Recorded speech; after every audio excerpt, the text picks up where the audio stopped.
चलिए स्टार्ट करते हैं। हम बात करेंगे क्रिस्टल फील्ड थ्योरी के बारे में।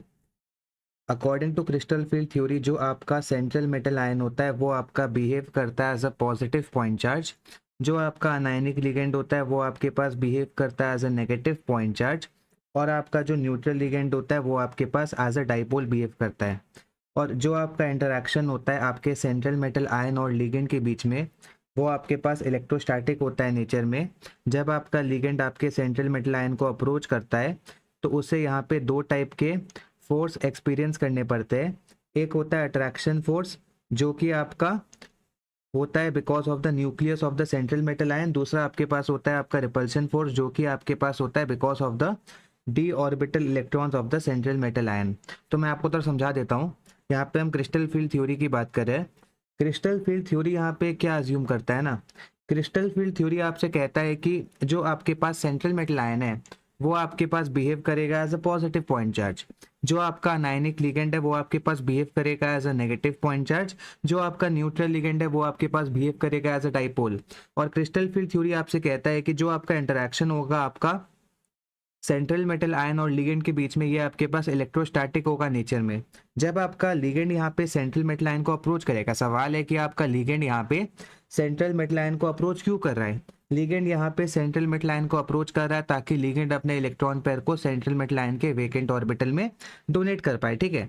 तो जब यहाँ पे लिगेंड आपका सेंट्रल मेटल आयन को अप्रोच करेगा बॉन्ड फॉर्मेशन के लिए, बॉन्ड बनाने के लिए, तो क्या होगा, उसको यहाँ पे दो टाइप के फोर्स को एक्सपीरियंस करना पड़ेगा। एक यहाँ पे आपके लिगेंड को एक्सपीरियंस होगा अट्रैक्शन फोर्स। जो आपका सेंट्रल मेटल आयन का न्यूक्लियस है जिसके पास पॉजिटिव चार्ज प्रेजेंट होगा, वो क्या करेगा, वो यहाँ पे आपका आपका लिगेंड को अपने तरफ अट्रैक्ट करेगा। तो इस वजह से लिगेंड को अट्रैक्शन फोर्स एक्सपीरियंस करना पड़ेगा because of the nucleus of the central metal ion. और दूसरा यहाँ पे आपके पास लिगेंड को एक्सपीरियंस करना पड़ेगा रिपल्शन फोर्स, क्योंकि जो आपका सेंट्रल मेटल आयन है उसके डी ऑर्बिटल में इलेक्ट्रॉन होंगे जो कि आपके लिगेंड को रिपेल करेंगे, ठीक है। और आपके पास यहाँ पे क्या होगा, आपका एक पर्टिकुलर ज्योमेट्री में आपका लिगेंड होगा near to some d orbital and away from other d orbital, ठीक है। मैं आपको समझा देता हूँ। देखिए, depending upon the geometry, depending upon the coordination polyhedra of the compound, है ना, आपका कुछ लिगेंड ऐसा होगा जो कि आपका डी ऑर्बिटल के पास होगा और कुछ लिगेंड ऐसा होगा जो कि आपका डी ऑर्बिटल से दूर होगा। सिंपल सा कॉन्सेप्ट है, बहुत ही बेसिक सा कॉन्सेप्ट है। अभी हमने बात की जो आपका डी ऑर्बिटल होता है आपके सेंट्रल मेटल आयन का, उसमें आपके पास इलेक्ट्रॉन होता है जो कि आपके लिगेंड को रिपेल करता है, रिपल्शन फोर्स लगाता है। बहुत अच्छी बात। तो जो लिगेंड आपके पास आपके सेंट्रल मेटल आयन के डी ऑर्बिटल के पास है उसके ऊपर लगने वाला रिपल्शन फोर्स का मैग्नीट्यूड ज्यादा होगा, और जो लिगेंड आपके पास सेंट्रल मेटल आयन के डी ऑर्बिटल से दूर है उसके ऊपर लगने वाले रिपल्शन फोर्स का मैग्नीट्यूड कम होगा। तो यहाँ पे हम कह सकते हैं कि जो आपका डी ऑर्बिटल होगा उनको यहाँ पे एक्सपीरियंस करना पड़ेगा अलग अलग टाइप का रिपल्शन फोर्स। क्योंकि आपके डी ऑर्बिटल्स को अलग अलग टाइप का रिपल्शन फोर्स एक्सपीरियंस करना पड़ता था, तो यहाँ पे क्या होगा, आपका डी ऑर्बिटल्स यहाँ पे स्प्लिट कर जाएंगे इनटू डिफरेंट एनर्जी सेट। और ये जो आपका स्प्लिटिंग होता है आपके डी ऑर्बिटल्स का इनटू डिफरेंट एनर्जी सेट, इसी को बोलते हैं क्रिस्टल फील्ड स्प्लिटिंग। बात समझिए ध्यान से।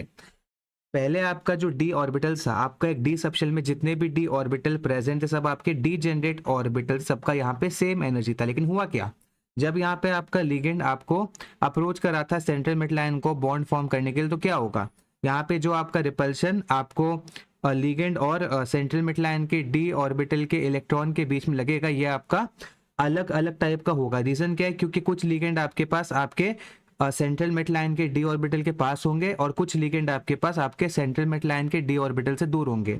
जहां पे लिगेंड सेंट्रल मेटल आयन के डी ऑर्बिटल के पास होंगे वहां पे लगने वाला रिपल्शन फोर्स ज्यादा होगा, तो वहां पे आपका जो स्प्लिटिंग होगा वो ज्यादा हो जाएगा, राइट।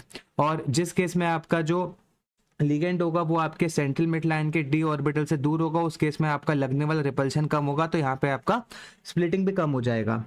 अब आपको कैसे पता चलेगा कौन से केस में आपका लिगेंड जो अप्रोच कर रहा है आपके सेंट्रल मेटल आयन को वो डी ऑर्बिटल के पास है, और कौन से केस में जो आपका लिगेंड अप्रोच कर रहा है सेंट्रल मेटल आयन को वो डी ऑर्बिटल से दूर है। ये आपको पता चलेगा कैसे, इसके लिए आपको ज्योमेट्री का आइडिया होना चाहिए। वो हम एग्जांपल लेके देख लेंगे, उसको लेके आपको परेशान होने का रिक्वायरमेंट नहीं है, ठीक है। तो क्योंकि आपके यहाँ पे जो सेंट्रल मेटल आयन के डी ऑर्बिटल है उनको अलग अलग टाइप का रिपल्शन एक्सपीरियंस करना पड़ता है आपके लिगेंड से, तो उनका यहाँ पे स्प्लिटिंग हो जाता है डिफरेंट एनर्जी सेट में, इसी को बोलते हैं क्रिस्टल फील्ड स्प्लिटिंग। और ऐसा होने के बाद जो आपका एनर्जी डिफरेंस होता है आपके ऑर्बिटल्स के बीच में, उसको हम कहते हैं स्प्लिटिंग एनर्जी, उसको हम यहाँ पे डेल्टा सिंबल से रिप्रेजेंट करते हैं। तो आपको समझ आना चाहिए जो आपके पास डी ऑर्बिटल है उसे आप यहाँ पे दो कैटेगरी में क्लासिफाई कर सकते हो। एक आपके पास एक्सियल ऑर्बिटल हो जाएंगे जो कि आपके पास ओरिएंटेड होते हैं along the axis. For example आपके पास जो d x square minus y square orbital होता है ये आपका ओरिएंटेड होता है along x and Y axis. जो आपका डी जेड स्क्वायर ऑर्बिटल होता है ये आपका ओरिएंटेड होता है अलोंग जेड एक्सिस, और यहाँ पे आपका एक रिंग होता है एक्स वाई प्लेन में, ठीक है। और ऐसे ही आपके पास आते हैं आपके नॉन एक्सियल डी ऑर्बिटल जो कि आपका ओरिएंटेड होता है इन बिटवीन द एक्सिस। जैसे आपका D X Y orbital oriented होता है in between X and Y axis, आपका D Y Z orbital oriented होता है in between Y and Z axis, आपका D Z X orbital oriented होता है in between Z and X axis. बात समझ आ गई, ठीक है। तो ये जो आपके पास डी ऑर्बिटल होते हैं जो कि आपके पास ओरिएंटेड होते हैं अलोंग द एक्सिस, इसको आप यहाँ पे ई से रिप्रेजेंट करते हैं। और जो आपके डी ऑर्बिटल्स नॉन एक्सियल होते हैं जो कि ओरिएंटेड होते हैं इन बिटवीन द एक्सिस, इसको आप यहाँ पे T2 से रिप्रेजेंट करते हैं। अब देखिए हम यहाँ पे डिफरेंट टाइप के ज्योमेट्री में आपका क्रिस्टल फील्ड स्प्लिटिंग कैसे काम करेगा उस बारे में बात करते हैं। सबसे पहले हम डिस्कस करते हैं आपका स्प्लिटिंग कैसे अकर करेगा ऑक्टाहेड्रल ज्योमेट्री में। आपको पता होना चाहिए ऑक्टाहेड्रल ज्योमेट्री में क्या होता है, जो आपका लिगेंड का मॉलिक्यूल होता है वो आपके सेंट्रल मेटल आयन को अप्रोच करता है फेस सेंटर से, ठीक है। आपके क्यूब के फेस सेंटर से आपका लिगेंड का मॉलिक्यूल सेंट्रल मेटल आयन को अप्रोच करता है, मतलब कि आप कह सकते हैं आपका लिगेंड यहाँ पे अलोंग द एक्सिस अप्रोच करता है आपके सेंट्रल मेटल आयन को। क्योंकि लिगेंड आपका अलोंग द एक्सिस अप्रोच करता है आपके सेंट्रल मेटल आयन को, क्या होगा आप मुझे बताइए ना। डी ऑर्बिटल दो टाइप के, एक्सियल और नॉन एक्सियल। कौन से डी ऑर्बिटल को सबसे ज्यादा रिपल्शन फोर्स एक्सपीरियंस करना पड़ेगा, आपके एक्सियल डी ऑर्बिटल को या नॉन एक्सियल डी ऑर्बिटल को? डेफिनेटली आपके एक्सियल डी ऑर्बिटल को ज्यादा रिपल्शन फोर्स एक्सपीरियंस करना पड़ेगा इस पर्टिकुलर केस में, क्योंकि एक्सियल ऑर्बिटल के लिए आपका जो क्या कहते हैं ऑर्बिटल है वो आपका अलोंग द एक्सिस ओरिएंटेड है और आपका लिगेंड भी एक्सिस के अलोंग ही अप्रोच कर रहा है, तो यहाँ पे ज्यादा रिपल्शन फेस करना पड़ेगा ना। बात समझ आया? तो क्योंकि आपके एक्सियल ऑर्बिटल को ज्यादा रिपल्शन फेस करना पड़ेगा, इसका यहाँ पे एनर्जी इंक्रीज कर जाएगा। और क्योंकि यहाँ पे आपका नॉन एक्सियल ऑर्बिटल्स को कम रिपल्शन फेस करना पड़ेगा, इसका यहाँ पे एनर्जी कंपैरेटिवली काफी कम होगा। तो यहाँ पे आपके पास जो डी ऑर्बिटल्स है उनका यहाँ पे स्प्लिटिंग हो जाएगा दो एनर्जी सेट में, जिसमें आपका एक्सियल ऑर्बिटल्स का एनर्जी ज्यादा होगा, नॉन एक्सियल ऑर्बिटल्स का एनर्जी कम होगा। देखिए यहाँ पे ये दिखा रखा है, आप अगर ध्यान से देखें तो यहाँ पे आपके पास ये आपका डी ऑर्बिटल्स है मेटल आयन का, राइट। और ये आपका पहले देखिए डी जनरेट है, जब आपके पास फ्री मेटल आयन अवेलेबल है तब ये सारा डी ऑर्बिटल्स डी जनरेट है, मतलब कि उनका सेम एनर्जी है। उसके बाद क्या हुआ, जब यहाँ पे लिगेंड ने अप्रोच किया तो यहाँ पे आपका स्प्लिटिंग हो गया डी ऑर्बिटल्स का दो डिफरेंट एनर्जी सेट में। एक आपका हो गया आपके एक्सियल ऑर्बिटल जिनका एनर्जी ज्यादा हो गया क्योंकि उनको ज्यादा रिपल्शन फोर्स एक्सपीरियंस करना पड़ रहा है।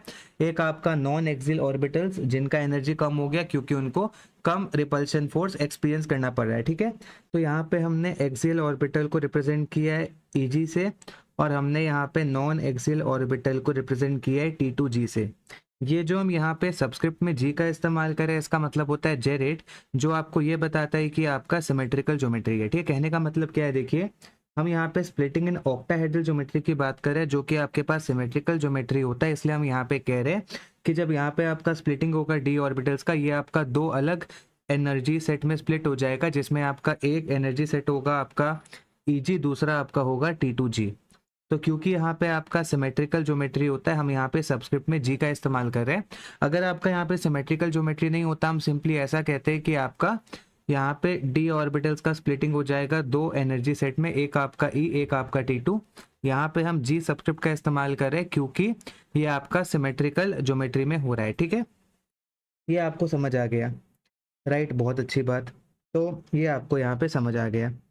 आगे देखिए अगर आपको यहाँ पे कैलकुलेशन करना हो क्रिस्टल फील्ड स्टेबलाइजेशन एनर्जी का, वो कैसे करेंगे?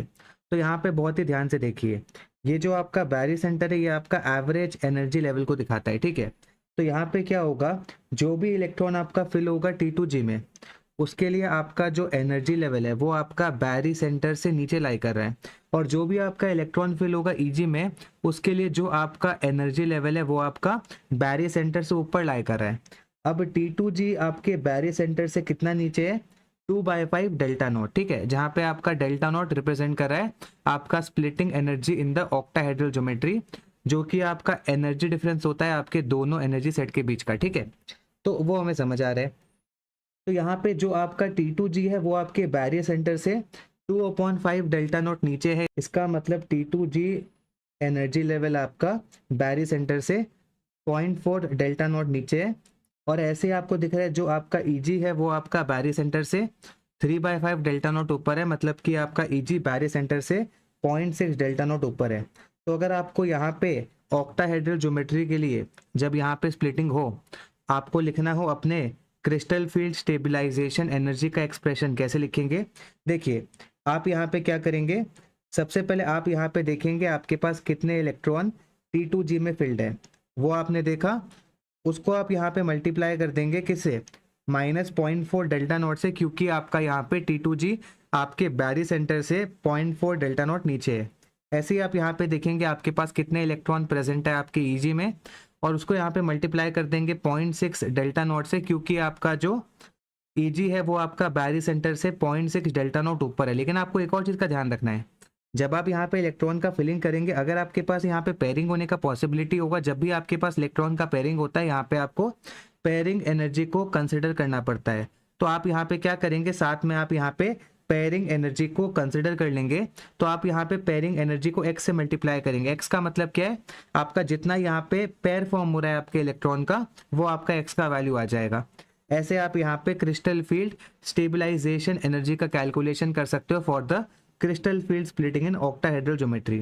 नेक्स्ट हम यहाँ पे बात करते हैं आपका स्प्लिटिंग इन टेट्राहेड्रल ज्योमेट्री के बारे में। जब आपका टेट्राहेड्रल ज्योमेट्री की बात करते हैं, यहाँ पे आपका लिगेंड आपके एज के कॉर्नर से अप्रोच करता है, मतलब वो आपका एज सेंटर के पास होता है, मतलब कि जो भी आपका orbitals in between the axis present है वो आपका पास होगा आपके लिगेंड के, और जो भी आपका orbitals along the axis present है वो आपका, आप कह सकते हैं क्या होगा, आपका दूर होगा आपके लिगेंड से, ठीक है। आपको पता है जो भी आपका ऑर्बिटल लिगेंड के पास होता है उससे ज्यादा रिपल्शन एक्सपीरियंस करना पड़ता है, जो भी ऑर्बिटल आपका लिगेंड से दूर होता है उससे कम रिपल्शन एक्सपीरियंस करना पड़ता है। तो यहाँ पे क्योंकि आपका इन बिटवीन द एक्सिस जो आपके डी ऑर्बिटल है, जो आपके नॉन एक्सियल डी ऑर्बिटल है, वो आपके लिगेंड के ज्यादा पास होंगे, तो उन्हें यहाँ पे आपके पास ज्यादा रिपल्शन को एक्सपीरियंस करना पड़ेगा, उनका यहाँ पे जो एनर्जी होगा वो ज्यादा हो जाएगा अपॉन द स्प्लिटिंग। और ऐसे जो आपके पास यहाँ पे एक्सियल ऑर्बिटल होंगे जो कि आपका दूर होंगे आपके लिगेंड से कंपैरेटिवली, उनको यहाँ पे आपका कम रिपल्शन फेस करना पड़ेगा बिकॉज ऑफ द लिगेंड, तो उनका यहाँ पे आप कह सकते हैं जो आपका एनर्जी होगा वो आपका कंपैरेटिवली कम हो जाएगा। तो आप यहाँ पे क्या देख रहे हैं, तो ये देखिए जब आपका डी ऑर्बिटल्स आपके फ्री आयन में प्रेजेंट था तब ये डी जनरेट ऑर्बिटल था, इनका यहाँ पे एनर्जी सेम था। उसके बाद यहाँ पे क्या हुआ, जब आपके लिगेंड ने आपके सेंट्रल मेटल आयन को अप्रोच किया बॉन्ड फॉर्म करने के लिए, तो यहाँ पे क्योंकि आपके अलग अलग डी ऑर्बिटल को अलग अलग टाइप का रिपल्शन एक्सपीरियंस करना पड़ा, ये आपका यहाँ पे स्प्लिट कर गया दो एनर्जी सेट में, जहाँ पे क्या होगा, जो आपके पास आपके नॉन एक्सियल ऑर्बिटल होंगे वो यहाँ पे आपके लिगेंड के पास होंगे, उन्हें यहाँ पे ज़्यादा रिपल्शन फेस करना पड़ेगा, उनका यहाँ पे एनर्जी इंक्रीज कर जाएगा। और जो यहाँ पे आपके पास एक्सियल ऑर्बिटल होंगे जो कि आपका यहाँ पे लिगेंड से दूर होंगे, उन्हें यहाँ पे कम रिपल्शन फेस करना पड़ेगा, उनका यहाँ पे एनर्जी कम हो जाएगा, ठीक है। और ये जो आपका एनर्जी लेवल है आपका जो सेंटर में आपको दिख रहा है, ये आपका बैरियर सेंटर है, ये आपका एवरेज एनर्जी लेवल है। तो आपको क्या दिख रहा है कि ये जो आपका T2 है इसका यहाँ पे एनर्जी आपके बैरियर सेंटर से ज़्यादा है, और जो आपका E है इसका यहाँ पे एनर्जी बैरियर सेंटर से कम है, ठीक है। और आपको दिख रहा है कि जो आपका E है वो आपका बैरियर सेंटर से 0.6 डेल्टा टी नीचे है, और जो आपका T2 है ये आपका बैरियर सेंटर से 0.4 डेल्टा टी ऊपर है, जहाँ पे आपका डेल्टा टी रिप्रेजेंट करता है आपका splitting energy in case of tetrahedral geometry, ठीक है।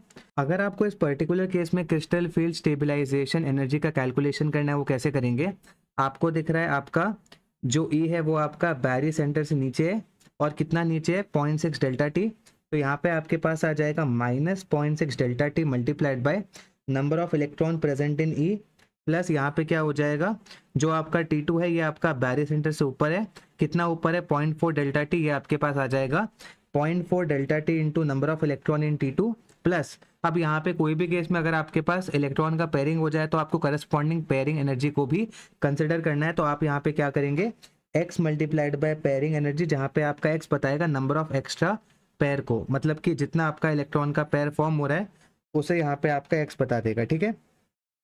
तो इस तरह से आप यहाँ पे अपने टेट्राहेड्रल ज्योमेट्री में क्रिस्टल फील्ड स्टेबलाइजेशन एनर्जी का कैलकुलेशन कर सकते हैं। नेक्स्ट हम यहाँ पे बात करते हैं हमारे relation between delta O, delta T, delta S P. Delta O आपका होता है splitting energy in case of octahedral geometry, delta T आपका होता है splitting energy in case of tetrahedral geometry, delta S P आपके पास होता है splitting energy in case of square planar geometry, ठीक है। तो अगर आपको इन तीनों में कंपैरिजन करना हो कि इन तीनों में किसका वैल्यू ज़्यादा होगा, तो आप इसको बहुत ही लॉजिकली कर सकते हैं। देखिए अगर मैं बात करता हूँ आपके स्क्वायर प्लेनर ज्योमेट्री के बारे में, यहाँ पे क्या होता है, आपका एक ऑर्बिटल के ऊपर 4 लिगेंड का रिपल्शन होता है। अगर मैं बात करता हूँ ऑक्टाहेड्रल ज्योमेट्री के बारे में, तो यहाँ पे आपका 2 ऑर्बिटल के ऊपर 6 लिगेंड का रिपल्शन होता है, या फिर कह सकते हैं एक ऑर्बिटल के ऊपर 3 लिगेंड का रिपल्शन होता है। और अगर मैं बात करता हूँ आपका टेट्राहेड्रल ज्योमेट्री के बारे में, यहाँ पे आपका 3 ऑर्बिटल के ऊपर 4 लिगेंड का रिपल्शन होता है, या फिर मैं ऐसा भी कह सकता हूँ कि आपके एक ऑर्बिटल के ऊपर आपका 4/3 लिगेंड का रिपल्शन होगा। तो आपका एक ऑर्बिटल के ऊपर सबसे ज्यादा रिपल्शन ड्यू टू लिगेंड कौन से केस में एक्सपीरियंस करना पड़ेगा, वहां पे आपका स्प्लिटिंग एनर्जी का वैल्यू सबसे ज्यादा होगा। तो आपका स्क्वायर प्लेनर ज्योमेट्री में आपका एक ऑर्बिटल के ऊपर सबसे ज्यादा लिगेंड का रिपल्शन एक्ट कर रहा है, तो यहाँ पे आपका सबसे ज्यादा वैल्यू हो जाएगा आपके स्प्लिटिंग एनर्जी का। उसके बाद यहाँ पे आपके पास कंपैरेटिवली थोड़ा कम वैल्यू होगा आपके स्प्लिटिंग एनर्जी का आपके ऑक्टाहेड्रल ज्योमेट्री में, और सबसे कम वैल्यू आपका होगा स्प्लिटिंग एनर्जी का आपके टेट्राहेड्रल ज्योमेट्री में, क्योंकि यहाँ पे आपका एक ऑर्बिटल के ऊपर जो आपका लिगेंड का रिपल्शन लग रहा है वो काफी कम है, ठीक है।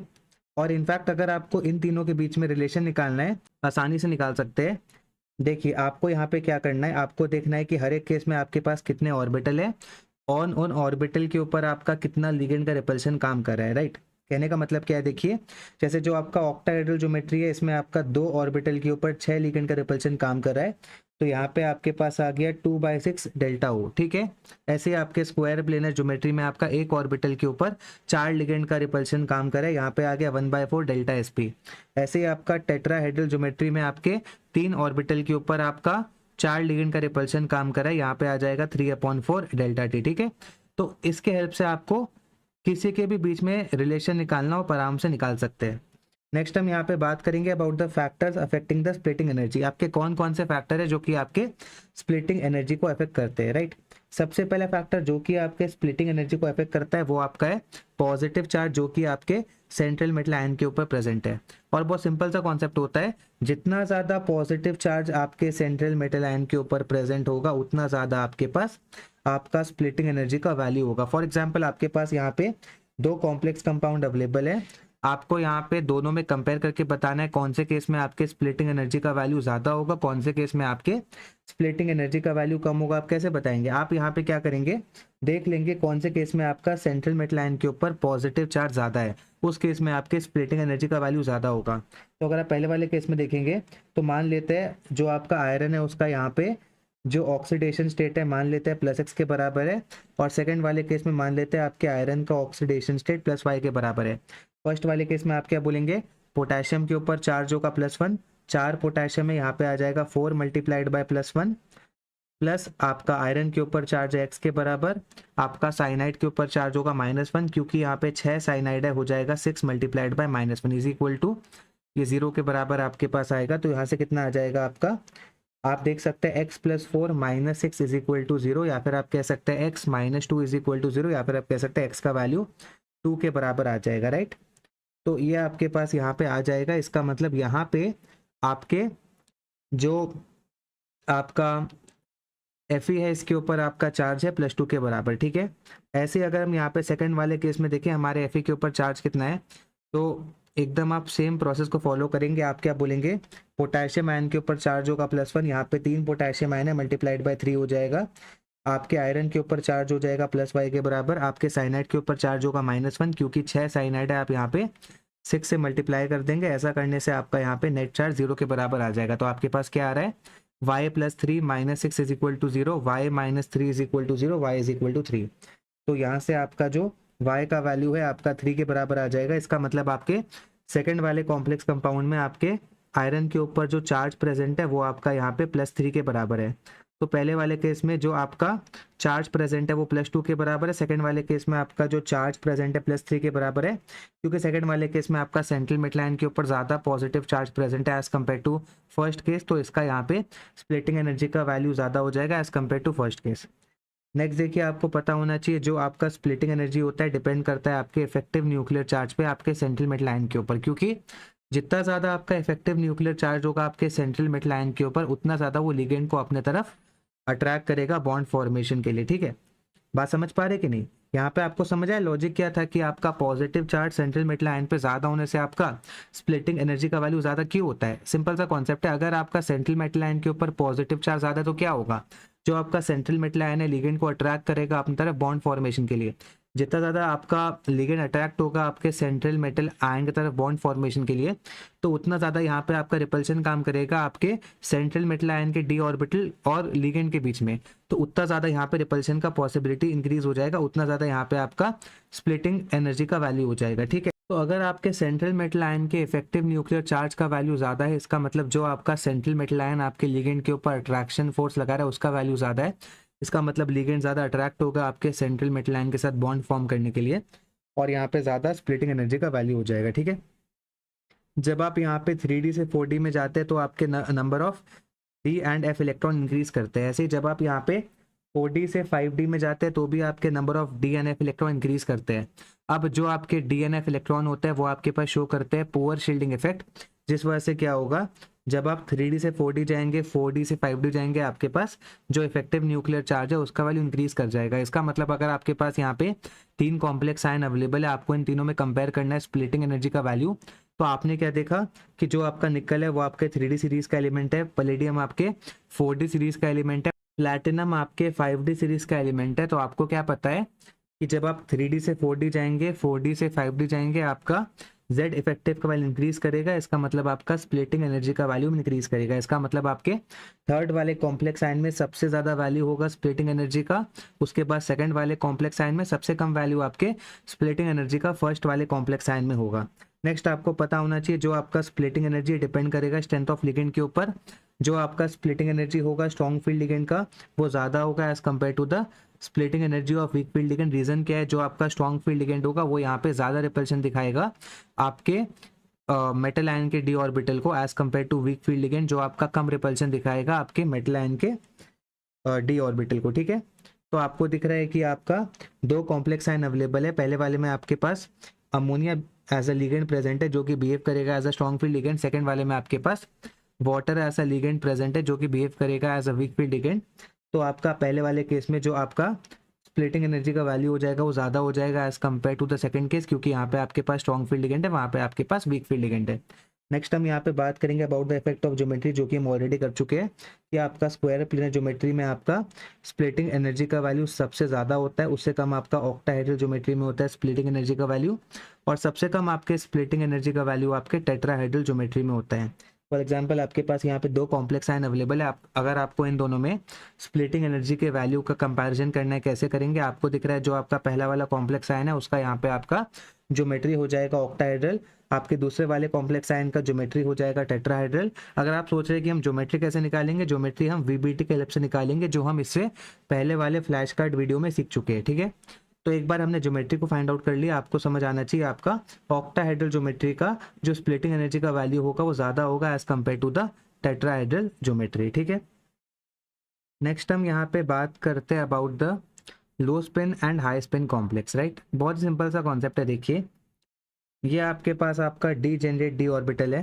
ठीक है, अब देखिए जब आपके पास यहाँ पे वीक फील्ड लिगेंड आएगा और जब आपके पास यहाँ पे स्ट्रॉन्ग फील्ड लिगेंड आएगा, दोनों ही केस में आपका यहाँ पे जो डी जनरेट डी ऑर्बिटल्स है उनका यहाँ पे स्प्लिटिंग हो जाएगा आपका 2 एनर्जी सेट में, और उन दोनों एनर्जी सेट के बीच का जो आपके पास डिफरेंस होगा एनर्जी का वो आपके पास कहलाएगा स्प्लिटिंग एनर्जी, ये आपको पता है। अब देखिए आपको यहाँ पे ध्यान क्या रखना है कि जब आपके पास यहाँ पे वीक फील्ड लिगेंड आएगा, जब आपके पास यहाँ पे स्ट्रॉन्ग फील्ड लिगेंड आएगा, दोनों केस में आपके कौन से केस में स्प्लिटिंग एनर्जी का वैल्यू ज्यादा होगा, हमने पहले ही बात कर लिया कि जो आपका स्प्लिटिंग एनर्जी का वैल्यू होता है वो आपका स्ट्रॉन्ग फील्ड लिगेंड के लिए ज्यादा होता है एज कम्पेयर टू जो आपका स्प्लिटिंग एनर्जी का वैल्यू होगा वीक फील्ड लिगेंड के लिए। राइट, तो अगर आपको ये समझ आ रहा है तो फिर आपको ये समझ आना चाहिए कि आपका जब वीक फील्ड लिगेंड यहाँ पे होगा तो आपका जो स्प्लिटिंग एनर्जी है उसका वैल्यू कम हो जाएगा। इस वजह से यहाँ पे आपके पेयरिंग एनर्जी का वैल्यू स्प्लिटिंग एनर्जी के वैल्यू से ज़्यादा हो जाएगा। और जब आपके पास यहाँ पे स्ट्रॉन्ग फील्ड लिगेंड होगा तो क्या होगा, जो आपका स्प्लिटिंग एनर्जी है उसका वैल्यू ज़्यादा हो जाएगा और उसका वैल्यू यहाँ पे पेयरिंग एनर्जी से ज़्यादा हो जाएगा। तो बहुत सिंपल सा कॉन्सेप्ट है कि जब आपके पास यहाँ पे आपके कॉम्प्लेक्स आयन में वीक फील्ड लिगेंड प्रेजेंट होता है तो हम कह देते हैं वो आपका हाई स्पिन कॉम्प्लेक्स है। जब आपका कॉम्प्लेक्स आयन में आपका स्ट्रॉन्ग फील्ड लिगेंड प्रेजेंट होता है हम कह देते हैं वो आपका लो स्पिन कॉम्प्लेक्स है। इसके पीछे रीजन क्या है, देखिए बहुत सिंपल सा कॉन्सेप्ट है, आपको समझ आ गया होगा कि आपका स्ट्रॉन्ग फील्ड लिगेंड के केस में आपका स्प्लिटिंग एनर्जी का वैल्यू ज्यादा होगा, वीक फील्ड लिगेंड के केस में आपके स्प्लिटिंग एनर्जी का वैल्यू कम होगा। क्योंकि आपका वीक फील्ड लिगेंड के केस में आपके स्प्लिटिंग एनर्जी का वैल्यू कम होगा, इस केस में आपका पेयरिंग एनर्जी का वैल्यू ज्यादा होगा as compare to the value of splitting energy. और आपका स्ट्रॉन्ग फील्ड लिगेंड वाले केस में क्या होगा, आपके स्प्लिटिंग एनर्जी का वैल्यू ज्यादा हो जाएगा as compare to pairing energy. अब मैं आपसे पूछना चाहता हूँ इसका मतलब क्या है। देखिए इसका मतलब ऐसा है ना कि जब आपके पास वीक फील्ड लिगेंड प्रेजेंट होगा तो आपके पास पेयरिंग एनर्जी का वैल्यू ज्यादा होगा as compare to splitting energy. इसका मतलब क्या हुआ, इसका मतलब मान लीजिए आप यहाँ पे इलेक्ट्रॉन फिल कर रहे हैं, आपको यहाँ पे 5 इलेक्ट्रॉन फिल करना है। आपने पहला इलेक्ट्रॉन फिल किया, दूसरा इलेक्ट्रॉन फिल किया, तीसरा इलेक्ट्रॉन फिल किया। अब अगर आपको फोर्थ इलेक्ट्रॉन फिल करना है, दो तरीके हैं आपके पास, या तो आप फोर्थ इलेक्ट्रॉन को आपका हायर एनर्जी स्टेट में फिल करें या फिर आप यहाँ पे फोर्थ इलेक्ट्रॉन को आपका इसी पर्टिकुलर एनर्जी लेवल में फिल करें, लेकिन आप यहाँ पे पेयरिंग करा दे। बात समझ आएगी नहीं, आपके पास यहाँ पे फोर्थ इलेक्ट्रॉन को फिल करने के लिए दो तरीके हैं ना, या तो आप फोर्थ इलेक्ट्रॉन को हायर एनर्जी लेवल में फिल करें या तो आप फोर्थ इलेक्ट्रॉन को आपका इसी एनर्जी लेवल में फिल करें, आप यहाँ पे इलेक्ट्रॉन का पेयरिंग करा दे। तो आप क्या करेंगे दोनों में से, वो डिपेंड करेगा कि आपका स्प्लिटिंग एनर्जी का वैल्यू ज्यादा है या फिर आपका पेयरिंग एनर्जी का वैल्यू ज्यादा है। हम चाहते हैं हमारा काम कम से कम एनर्जी में हो जाए, राइट। तो इस केस में क्या देख रहे हैं, जब आपके पास यहाँ पे वीक फील्ड लिगेंड प्रेजेंट होगा तो क्या होगा, आपके पेयरिंग एनर्जी का वैल्यू ज्यादा होगा as compare to splitting energy. क्योंकि आपके पेयरिंग एनर्जी का वैल्यू ज्यादा है as compare to splitting energy, इसका मतलब क्या हुआ कि अगर यहाँ पे आप इलेक्ट्रॉन का पेयरिंग कराने जाएंगे तो ज्यादा एनर्जी देना पड़ेगा।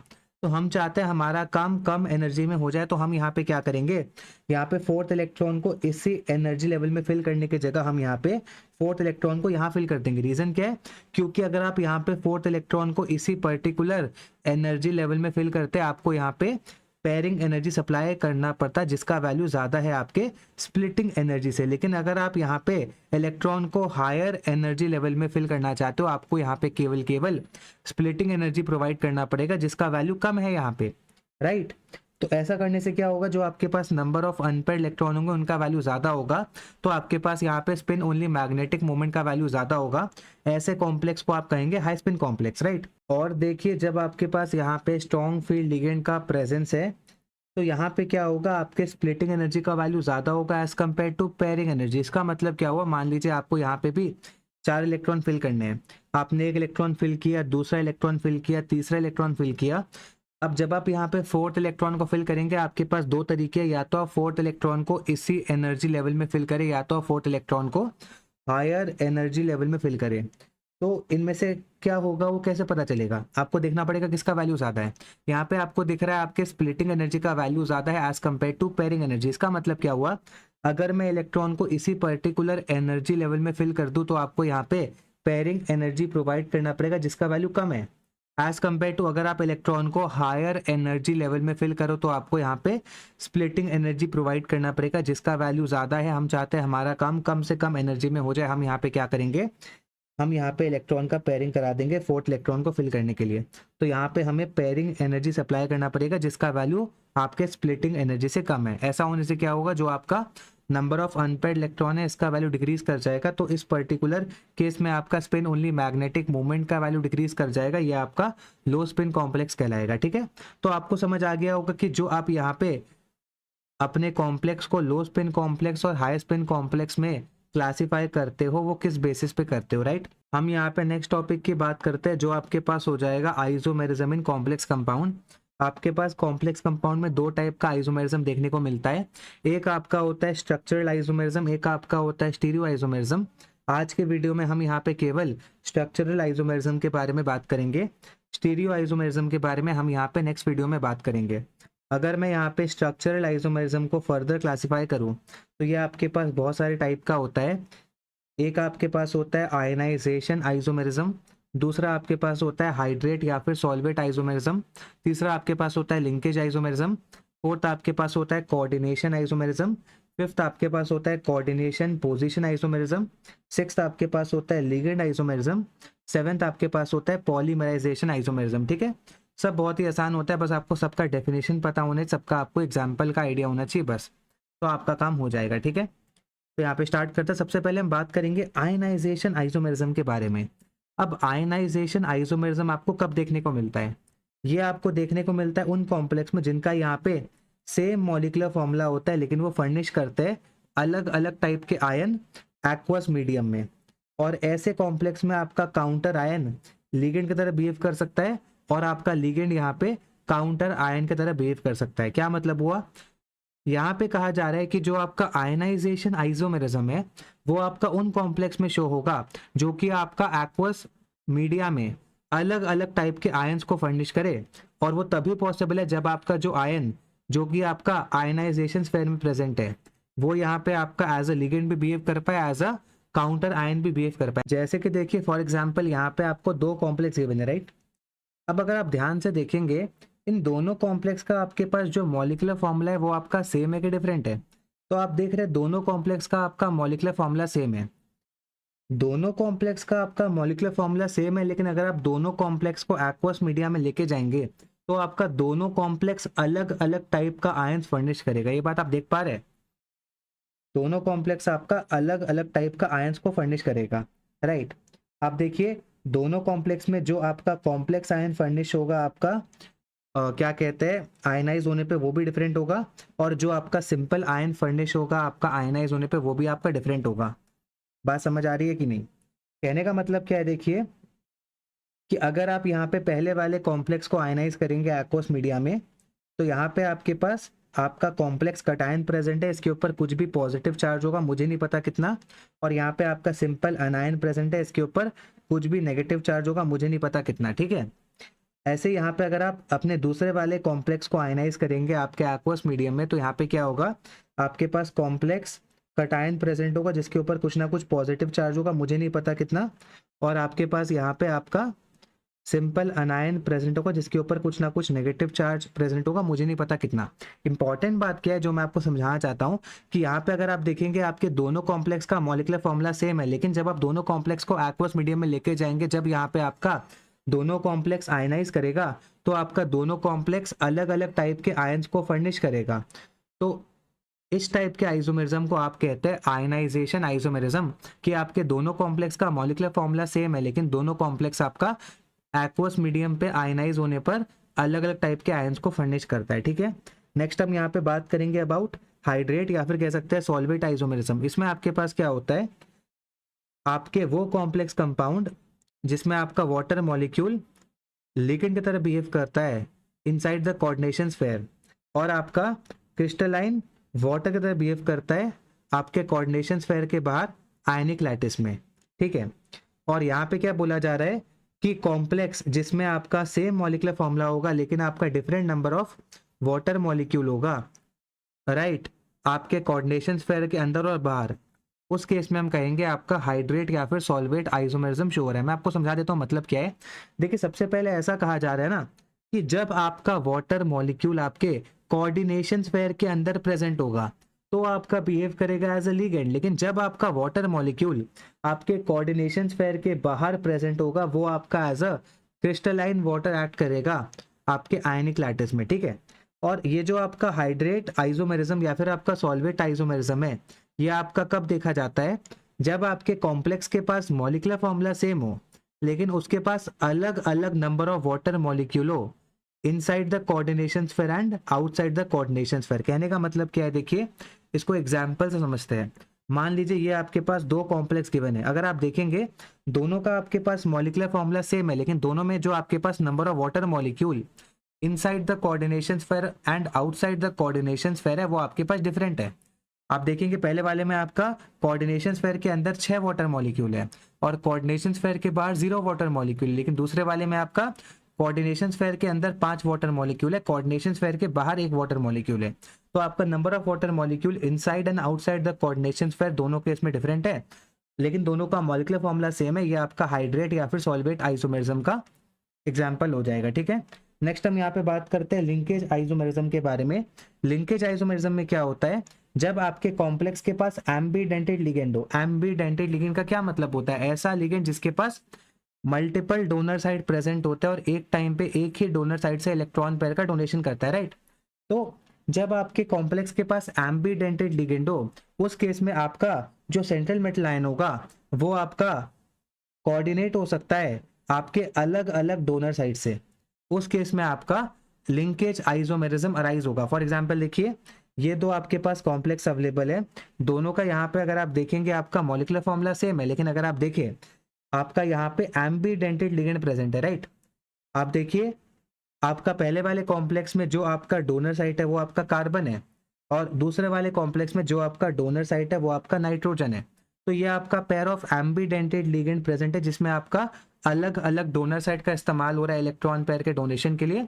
तो ये आपके पास आ जाएगा आपका लिंकेज आइसोमेरिज्म के कैटेगरी में, ठीक है। नेक्स्ट हम यहाँ पे बात करते हैं कोऑर्डिनेशन आइसोमेरिज्म के बारे में। इसमें आपके पास क्या होता है, ये आपके पास अराइज होता है जब आपके कंपाउंड के पास कॉम्प्लेक्स कटायन होता है, साथ में आपका कॉम्प्लेक्स अनायन होता है। इसमें क्या होता है, आपका लिगेंड एक्सचेंज हो जाता है आपके कटायनिक और अनायनिक कॉम्प्लेक्स के बीच में, ठीक है। तो सबसे पहली बात, जो आपका कोऑर्डिनेशन आइसोमेरिज्म होता है ये आपका तभी पॉसिबल है जब आपके कॉम्प्लेक्स कंपाउंड में आपका कटायनिक पार्ट भी कॉम्प्लेक्स आयन है, अनायनिक पार्ट भी कॉम्प्लेक्स आयन, तभी ये पॉसिबल होता है। और इसमें क्या होता है, आपका जो लिगेंड है वो एक्सचेंज हो जाएगा between the cationic part and anionic part of आपका कॉम्प्लेक्स कंपाउंड।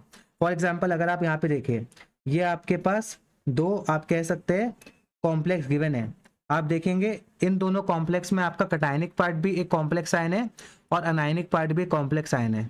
तो हमने यहाँ पे क्या किया, अगर आप ध्यान से देखें तो हमने यहाँ पे लिगेंड को एक्सचेंज कर दिया आपके दोनों कॉम्प्लेक्स पार्ट के बीच में। देखिए पहले वाले केस में आपका क्रोमियम कोऑर्डिनेट बॉन्ड बना रहा है अमोनिया के साथ और कोबाल्ट कोऑर्डिनेट बॉन्ड बना रहा है साइनाइड के साथ। दूसरे वाले केस में आपका कोबाल्ट कोऑर्डिनेट बॉन्ड बना रहा है अमोनिया के साथ, लेकिन आपका क्रोमियम कोऑर्डिनेट बॉन्ड बना रहा है साइनाइड के साथ। तो हमने क्या किया, आपका कॉम्प्लेक्स कंपाउंड जिसमें आपका कटायनिक पार्ट भी कॉम्प्लेक्स आयन था, अनायनिक पार्ट भी कॉम्प्लेक्स आयन था, हमने क्या किया, कटायनिक पार्ट और अनायनिक पार्ट के बीच में आपके क्या कहते हैं लिगेंड्स को एक्सचेंज कर दिया, ठीक है, बहुत अच्छी बात। नेक्स्ट हम यहाँ पे बात करेंगे लिगेंड आइसोमेरिज्म के बारे में। इसमें आपके पास क्या होता है, ये आपके पास तब अराइज होता है जब आपका जो लिगेंड है वो आपका पोजीशन आइसोमेरिज्म शो कर सकता है। तो जब आपका लिगेंड यहाँ पे पोजीशन आइसोमेरिज्म शो कर सकता है उस केस में हम कहते हैं कि आपका कॉम्प्लेक्स में लिगेंड आइसोमेरिज्म शो हो रहा है, राइट। तो इसमें आपके पास क्या होता है, जो कॉम्प्लेक्स होता है उसके पास सेम मॉलिक्यूलर फॉर्मूला होना चाहिए, और इसमें जो आपके पास लिगेंड हो वो आपका पोजीशन आइसोमर होना चाहिए एक दूसरे का। फॉर एग्जांपल देखिए, ये आपके पास आपका दो कॉम्प्लेक्स आयन गिवन है, यहाँ पे देखिए जो आपके पास लिगेंड प्रेजेंट है ये वाला जिसको मैं सर्कल कर रहा हूँ, देखिए दोनों लिगेंड एक दूसरे का पोजीशन आइसोमर है। आप देख पा रहे हैं कि नहीं, दोनों लिगेंड एक दूसरे का पोजीशन आइसोमर है। तो इसका मतलब ये आपके पास क्या हो जाएगा, ये आपके पास एग्जाम्पल हो जाएगा आपके लिगेंड आइसोमेरिज्म। नेक्स्ट हम यहाँ पे बात करेंगे पॉलीमराइजेशन आइसोमर के बारे में। इसमें आपके पास क्या होता है, जो कॉम्प्लेक्स होता है उसके पास डिफरेंट मॉलिक्यूलर फॉर्मूला होता है लेकिन सेम एम्पेरिकल फॉर्मूला होता है, वो पॉलीमर आइसोमर होता है एक दूसरे के। क्या कहा हमने, जो आपका यहाँ पे कॉम्प्लेक्स होगा जिसके पास आपका डिफरेंट मॉलिक्यूलर फॉर्मूला होगा लेकिन आपका एम्पेरिकल फॉर्मूला सेम होगा, वो यहाँ पे क्या होगा, एक दूसरे का पॉलीमर आइसोमर होगा। और ये आपका एक तरह से ट्रू आइसोमेरिज्म नहीं होता है। रीजन क्या है, क्योंकि यहाँ पे आपका मॉलिक्यूलर फॉर्मूला डिफरेंट हो गया। और आपको पता है आइसोमेरिज्म होने के लिए आपका बेसिक कंडीशन होता है मॉलिक्यूलर फॉर्मूला सेम होना। तो वैसे तो ये आपके पास ट्रू आइसोमेरिज्म नहीं है, लेकिन फिर भी इसको हम आइसोमेरिज्म के कैटेगरी में काउंट करते हैं। जैसे फॉर एग्जांपल देखिए, ये आपके पास आपका दो कॉम्प्लेक्स गिवन है, राइट। दोनों में अगर आप देखेंगे आपका मॉलिक्यूलर फॉर्मूला डिफरेंट है, लेकिन अगर आप यहाँ पे एम्पेरिकल फॉर्मूला देखेंगे, एम्पेरिकल फॉर्मूला में हम क्या करते हैं, रेशियो निकालते हैं आपके एलिमेंट्स का, राइट। तो अगर आप देखेंगे प्लैटिनम अमोनिया और क्लोरीन का रेशियो दोनों केस में, तो ये आपका सेम आएगा। तो जब आपका कॉम्प्लेक्स का मॉलिक्यूलर फॉर्मूला डिफरेंट हो लेकिन आपका एम्पेरिकल फॉर्मूला सेम आ जाए, उस केस में हम कहेंगे ये आपका पॉलीमराइजेशन आइसोमर की कैटेगरी में आ रहा है, लेकिन ये आपका ट्रू आइसोमेरिज्म नहीं होता, ठीक है। तो यहाँ पे जाके आपका स्ट्रक्चरल आइसोमेरिज्म वाला पार्ट खत्म हुआ। आज के वीडियो में इतना ही करेंगे। अगर आपको वीडियो पसंद आया है आप इसे अपने फ्रेंड्स के साथ शेयर कर सकते हैं और अपना वैल्यूएबल फीडबैक हमें कमेंट सेक्शन में दे सकते हैं। बाकी आज के वीडियो में इतना ही। वीडियो देखने के लिए थैंक यू।